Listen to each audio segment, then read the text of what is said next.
Hello, today I'm going to teach you the basics of crocheting. You'll need a hook, scissors, and yarn.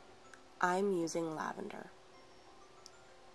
I'm going to remove these hooks here, and the hook I'll be using today is a case-sized hook. Right here you'll notice the size. Always put your yarn on your left side. And now I'll teach you how to make a slip knot. So we're going to lay the yarn across our hand. Wrap the yarn across your pointer finger and it creates an X. You're going to pull the yarn from your main source and it's going to make a pretzel-like shape. The yarn from your main source you're going to grab with your hook and you're going to lightly pull it, and that will create a slip knot. You'll notice you have both a tail and then you have the yarn from your main source. Okay? And now I'm going to show you again. Lay it across your hand, flip it, create that X, lightly pull up so you can get the yarn from the main source behind it, pretzel-like shape, grab it, and pull lightly. You don't want it too loose, you don't want it too tight. You want it to be able to move freely on your hook because that allows for the perfect project. Okay, we're going to start with a chain stitch. For a chain stitch, it's how you begin a square rectangular project most times. Round projects take a different way. So we're going to yarn over.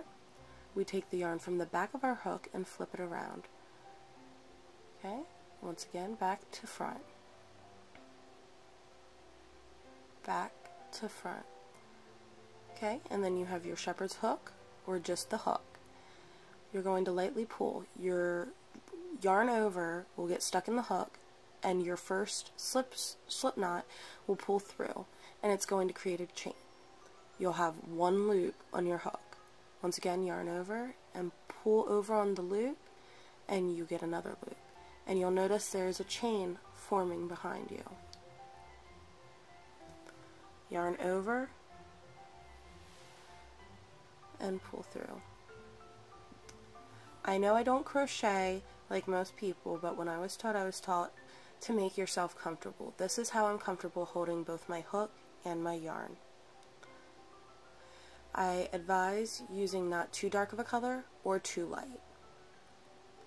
At the end of your chain, turn your project. Your tail will be the opposite way. Teach you how to do a single crochet now.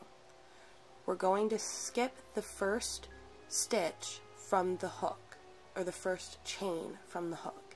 We'll go into the second one, put it through, and you'll have the two little loops, but you're going to pull the yarn from the main source out of the chain and you'll have two loops. You yarn over and you pull through both of those. It'll leave you with one loop on your hook. Go into the next chain, grab the main source from the chain, yarn over, and there we go. Into the next stitch, pull the yarn, grab it, you have two, yarn over, and pull through those two. Single crochet across. At the end of the row, it'll look like this. It's a little bit thicker than the chain. We're going to chain one, and then we're going to turn it, and we're going to get ready to do a double crochet. That's what our single crochet looks like. And you'll notice at the top, there's two pieces of yarn. Okay? There's a hole created when you're looking at your project. That's where you're going to stick your hook in. We yarn over, we stick through.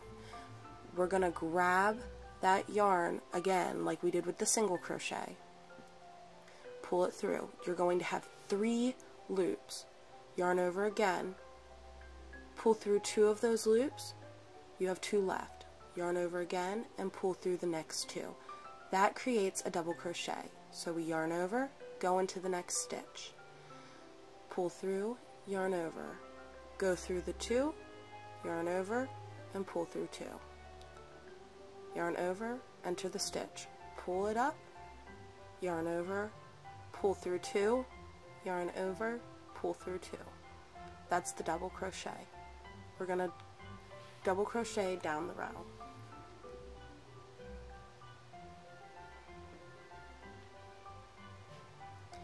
This is the end of the double crochet row. You'll notice that the tighter stitches are the single crochet and the looser ones are the double crochet. The double crochet builds up faster than the single crochet, which you can see here. We're going to chain 1, and now I'm going to show you how to do the half double crochet. Half double crochet is essentially halfway between a single crochet and a double crochet. We yarn over, go through the loop, and then you have 3 on your hook.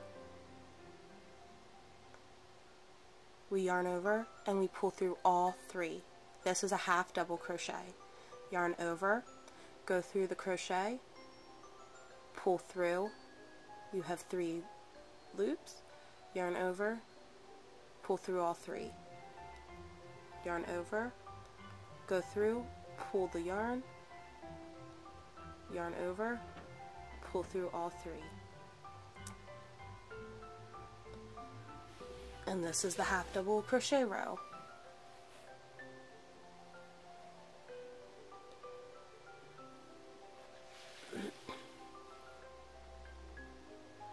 Now we're going to do a treble crochet. We're going to chain 1, 2, 3. We're going to turn the project. This one's different. What we're going to do is we're going to yarn over twice. You'll have 3 loops, go through the hole, pull through that yarn. You will have 4 loops on your hook. We yarn over again, we pull through 2 of the loops, gives you 3 left on the hook. Yarn over again, pull through 2, it gives you 2 on the hook. Yarn over one more time, pull through the last 2, and you end up with 1 loop on your hook. That is a treble crochet. So yarn over twice, pull through, yarn over again, pull through 2, yarn over, until you have 1 stitch left on your hook. I don't often use the treble crochet, but it's always good to know all of your stitches. And we're going to treble crochet down. You can see the difference between the stitches.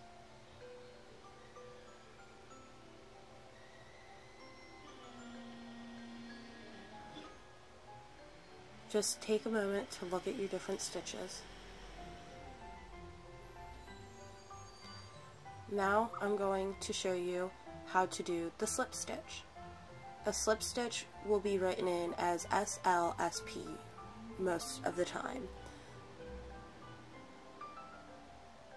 All you do is you have your 1 loop on your hook. You go through, you pull through the main source, and that gives you 2, but you just grab and go through the one that's already been on your hook.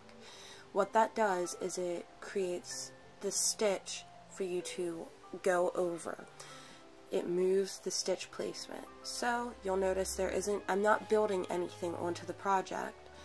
I'm just moving the place. I'm going to do a few half double crochets so you can see the difference. It's going to create a wave-like pattern.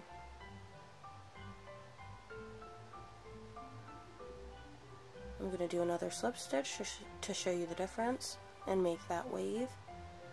A few more slip stitches.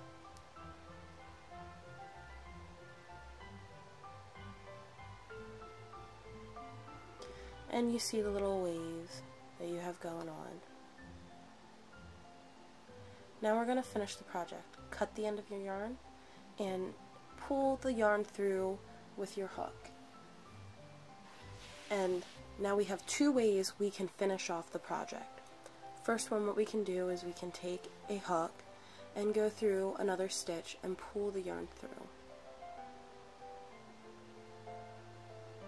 Sometimes when you use a smaller hook, it's difficult to grab a hold of the yarn. I'm having that difficulty right now. So I'm going to wrap it, pull it through. And you would just continue doing that through several different stitches. I prefer not to do that. What I like to do is get tapestry needles, or as these like to call them, yarn donners. You can get them in the pack like that out at Walmart or your local craft store for about $2. So wet the end of your yarn and pull through the eye. And what you're going to do is you're just going to sew the end or weave the end into the project. I like to do it at the top or bottom of stitches, not across the middle, because it will ruin the pattern that they have, the openings. So you do it across the top of the stitches, and what this does is it secures the yarn. If you were just to tie off the yarn at the end of your project, it could get loose and then the whole project would unravel, which you do not want. So just make sure we can get that needle in there and we pull it through nice and tight. And make sure you have parental supervision to use all of these scissors, needles, and stuff like that. So you just cut it, pull on it, and it's hidden. So we're going to tighten that one. I'm going to just take this one through the hook. The slip stitch is normally a lot easier to handle than the end of a project when you're weaving it in, and cut that out. And you have a finished project. I know this is just a little piece of cloth, but there you go.